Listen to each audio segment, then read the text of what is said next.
Hello, everybody.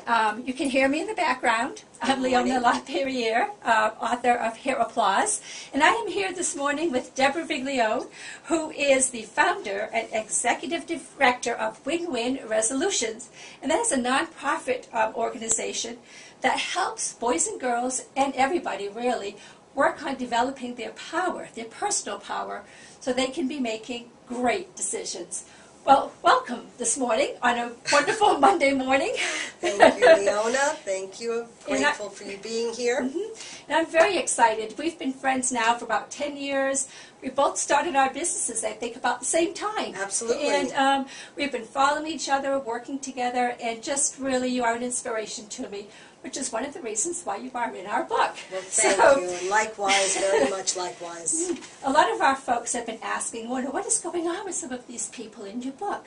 Have there been changes since they've been in your book? Could you please help us out here? What are some of the programs? I know, I'm aware of them, but our listeners and readers are not. What are some of the new programs or initiatives that you have started again with Win-Win Resolutions since our book came out? Well, I think probably the biggest addition to our curriculum has been bringing in a mentoring program under our umbrella, and they had been in the community and lost their nonprofit status just about 2 years ago. We were under a mutual grant, so we brought them in under a trial basis through that grant period, and it was such a great marriage to be able to identify children that we're working with through our regular CREW curriculum, the conflict resolution enrichment workshops, that need that additional mentoring, and this is offered year-round from when the child is 6 to up to 18 years old. And so we knew when we consciously brought in the boys program, it's called VID00004, Brothers Organized to Serve Others, that we would need to start a girls program. And so this past September 2010, we started LOTSO, Ladies Organized to Serve Others, and we've had really great turnout for that with sites in Greensboro and High Point for both of the gender programs. And so that's been really a nice complement to our regular curriculum to be able to enhance that and offer that on an ongoing basis. Excellent. And I've also helped you out and been involved with your new bullying initiative. Yes, and yes. This is something that is so much in the news today, and it seems to be running rampart. So to be able to offer a program like this, could you tell us a little bit about how that started and where you see it going? Well, we've been doing anti-bullying curriculum integrated in all of our programs from the inception of Win-Win.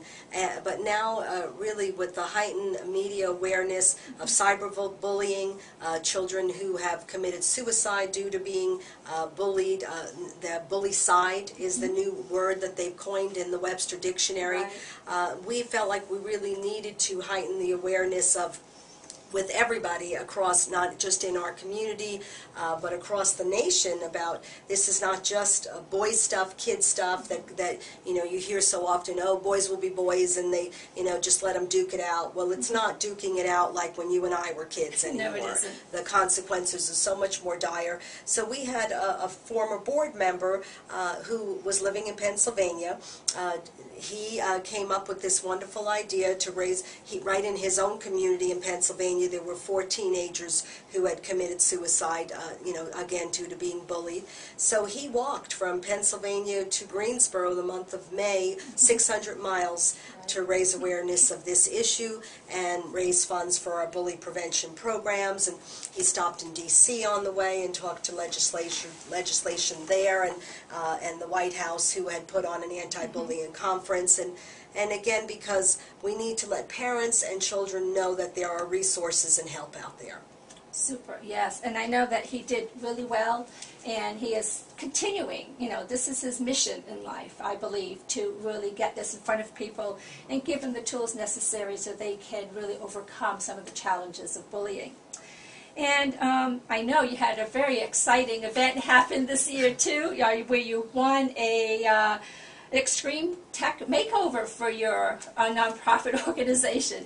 And again, the power of technology. So we're talking about how do you see this helping you? Well, it's just amazing synchronicity in coming in our 10th year of operation, and our website being pretty, just basic, no bells or whistles, you get the information across, but now we could communicate on the website in an interactive, much more interactive fashion, and be more, for us, it's much more user-friendly with the new format that we'll be launching this week. So in this Extreme Nonprofit Makeover, we won a new website redesign, an updated logo, and all new computers in the office and laptops, and then social media and IT support for the next year. So that's huge for us because we're a very small behind-the-scenes operation. We have a lot of contractors that provide our programs out in the community, but as far as behind the scenes, we're a very small staff, and so to have that support makes our productivity so much more enhanced. It's very, very exciting. And also, this will be the 9th year that you have your Young Peacemaker Award. And again, I have been following this. I've had, when I was a teacher, I actually had some students who were going through some of your programs. And when I say a teacher, I also mean as a coach also. Yes. And I am so proud of what you do with that. Could you tell us a little bit about your Young Peacemaker Award? Well, we're very excited. Thank you, Leona. This is, as you mentioned, our 9th year. We started this Young Peacemaker Award on the 1-year anniversary of 9/11, and knowing this year, 9/11/11 is the 10-year anniversary of 9/11. So we did not want to celebrate, obviously, that atrocious day in history. But again, to lift up, what we did in this award is lifting up middle school students specifically that exhibit peacemaking and inclusive behavior in their schools and community. The kind of kids, Leona, that step out of their comfort zone in middle school to stand up for a kid who's being bullied, to help the special needs classes without anybody prompting or asking them. And the coolest thing about this award is the kids don't even know they're being nominated for these types of behaviors and character traits that they just own, and it's just part of their fabric of who they are. And that's the most awesome part. And we're so fortunate to have a phenomenal keynote, Mr. Franklin McCain. Right. He's one of the Greensboro Four from the historical 1960 Woolworth sit-in, and we look at the courage. And when I spoke to Mr. McCain, and he said, "Deborah, what message do you want me to leave these children with?" Because we had 62 Guilford County middle school students nominated, and then a community committee that selected the 6 winners. And I said, Franklin, I think about the courage that it took you and your 3 colleagues to go and sit up at that counter, at the all-white counter at Woolworth's, and I think about on a daily basis the courage that these middle school students to step outside of their comfort zone and do the right thing for their peers. And it's a hard age to do that, and so that's really phenomenal that we're now lifting up and celebrating the next generation of peacemakers in this event that's open to the public. And so we're really celebrating in high fashion this year at the Grandover Resort. Awesome, awesome. Well, we're coming to the end of my little interview with you, Deborah. Do you have any words of wisdom that you'd like to share with us? Well, if I had $1 for every time I said this mantra, I would be a millionaire by now. In the past, not only the past 10 years of win-win being in operation, but in my personal life. And it's something I need to say to myself on a regular basis, because we get so encumbered with a million things going on in our world, and so much with technology, and that distracts us from, and our patience, I think, for the most part, so many people have such a short fuse and they want immediate results. It's immediate gratification. So the mantra is, if there's only one thing we can control, it's not going to be all the stuff coming at us and all the problems that, no matter what walk of life, what socioeconomic status we're in, and how old we are, it's how we react. And so that's something we say, when you're being bullied, when you're in a situation of with a teacher, a student, parent, child, or even in the workforce as adults, we can't control what happens to us and how people treat us, but instead we can control how we react to it and not own it. And not, if somebody's calling you a name and saying something awful to you, that's not who you are.